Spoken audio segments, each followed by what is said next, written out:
Today's pronunciation lesson is contrasting the sounds th and s.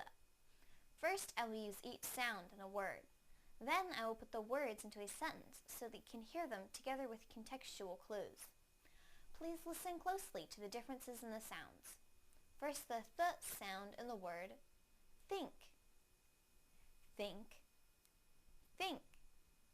Now the s sound in the word sink. Sink, sink. Now I will use them both in a sentence. I don't think it will sink. I don't think it will sink. I don't think it will sink. Thank you for watching CartoonEnglish.tv's pronunciation lesson. Come visit our website for free lessons, games, and chat. Bye!